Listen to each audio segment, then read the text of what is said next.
Hello everyone, I greet you in the name of God Almighty. My name is Apostle Nathan Salas, and we have a very interesting video by Douglas Murray. And then the video says that Douglas Murray quickly schooled Muslim convert and leave the room speechless. I believe that this is going to be a very interesting dialogue between Douglas Murray and a convert. So if today happens to be the first time of you checking out my channel, don't forget to subscribe to my channel and follow me on my Facebook and Instagram. And if you have any video you want me to react to, don't forget to drop it at the comment section and I'm going to check it out. So guys, without any further ado, let's get down to this video and check this out.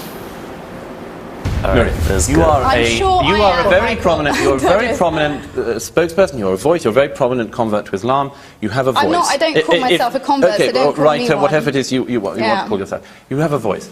Here are some problems that are coming up, which have been exposed in schools that seem to be teaching very seriously unpleasant things, and they're being taught by some extremist Muslims. Douglas Murray shines a light on a paradox that has long perplexed societies. Should we tolerate the intolerant? The debate you are about to see took place a few years ago after it was exposed that there were schools in the UK that were teaching students certain radical Islamic ideologies. The debate is ever relevant even today. At the heart of this debate is the question of whether tolerating views and practices that fundamentally reject others' freedoms is contradictory to the values of a liberal society. Douglas Murray did not hold back. Back to the state schools, let's get back to this particular issue and the alleged extremism that has been going on. Not the Trojan horse context. We don't want to conflate two issues here. But Douglas Murray, you know, 95% of children in a particular area are of the Muslim faith. You were complaining in your article in The Spectator that in one primary school music was banned. That's kind of another issue, but raffles and tombolas were banned. I mean, what do you want to do? Do you want to encourage Muslim children to gamble? What's your problem with that? It should reflect the nature of the school. Yeah, so first they came for the tombolas. The problem gambling going on wrong here, in those communities. The problem going on here is we're in the middle of a debate. I mean, the nation is going through something very substantial change, and I think that what we've been discussing in recent days and what we've been discussing this morning kind of reflects this. I mean, until very recently, you know, if you said to people, and it comes back to the British values thing as well, if you said to people until very recently, what is Britain, what are British values, you'd have got a fairly clear reply along the lines of, you know, a Protestant Christian country, we have institutions of church and state and monarchy and so on, which represent the country. As one of the results of mass immigration of recent decades, there has been a substantial change in the country. All sorts of good things have come from that, and some negatives have. But one of the things that has come from it is this confusion about what it is we are. We want to be open and tolerant, we want people to be able to practice their faiths, we want people to be able to express themselves and live the lives they want to live.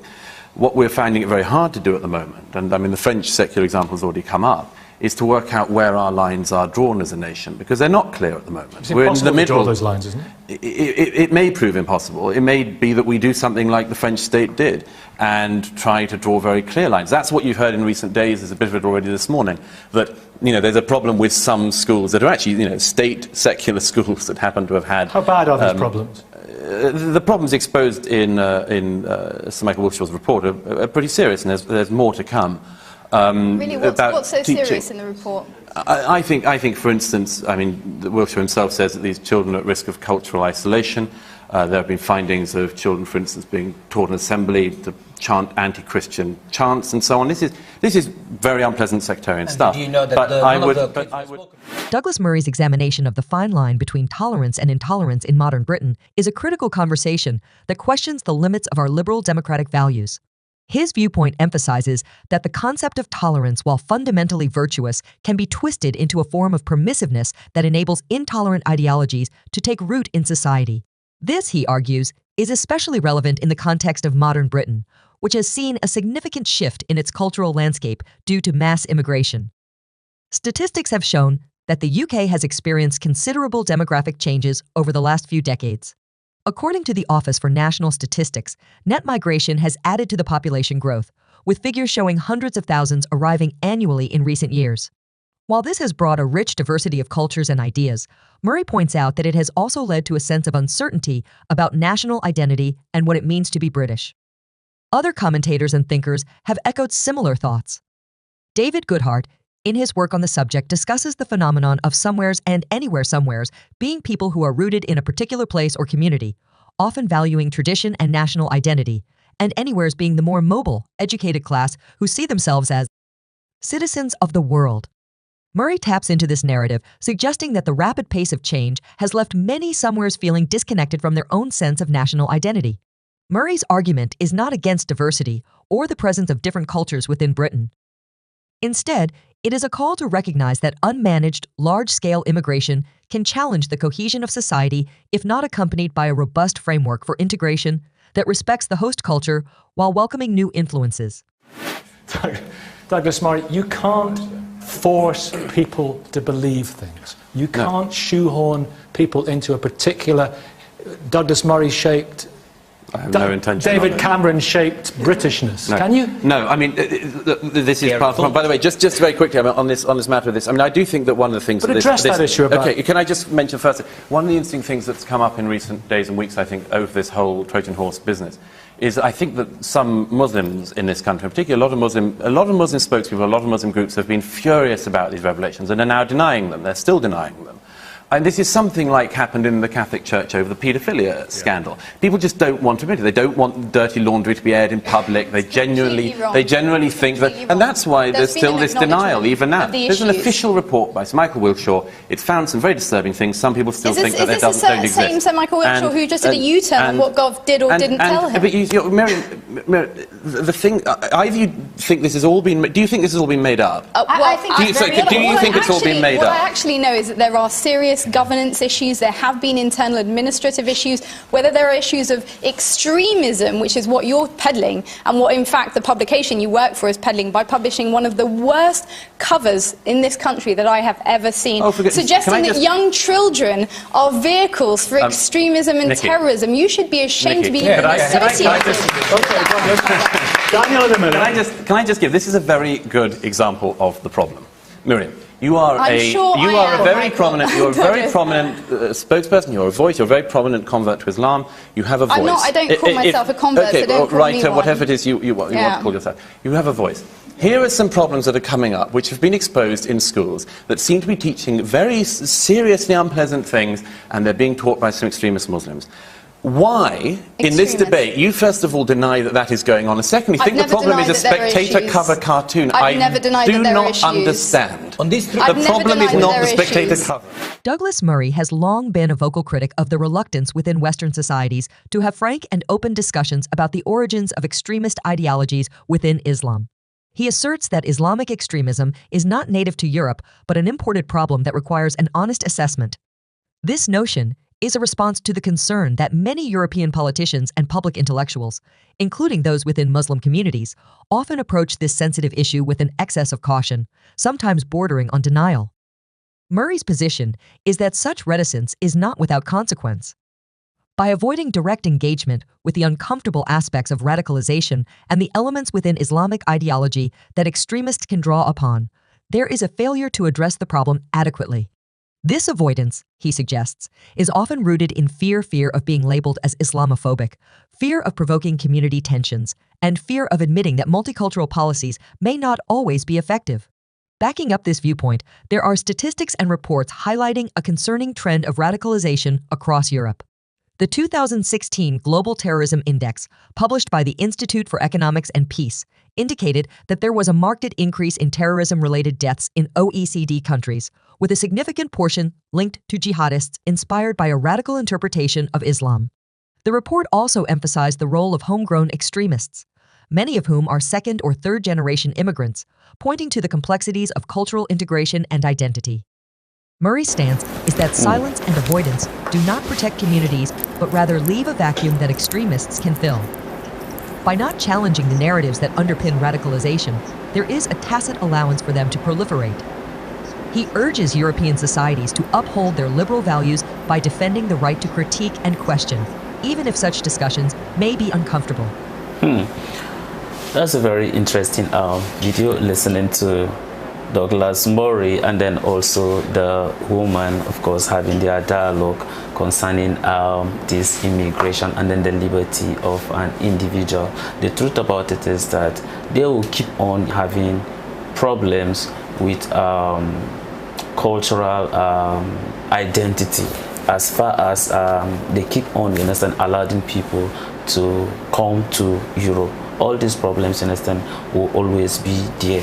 But then one good thing, you understand, about France is that they tend to be a liberal state. They tend to allow people to come to their country, express themselves, express, you understand, their right. Of course, that happens to be their value system, which is based on the rule of law, democracy, and then freedom of individual. And then that's the reason why people tend to do whatever they want to do.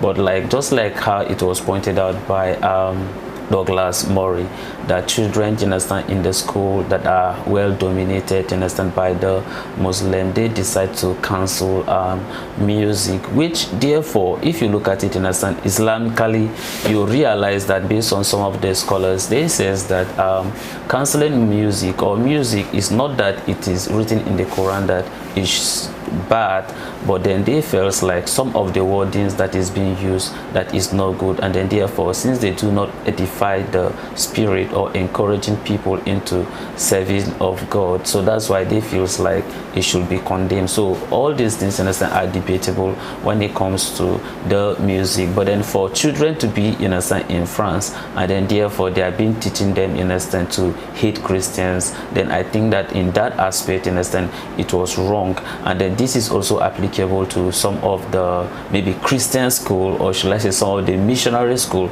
It would be wrong for them to teach them what or for them to be Islamophobic.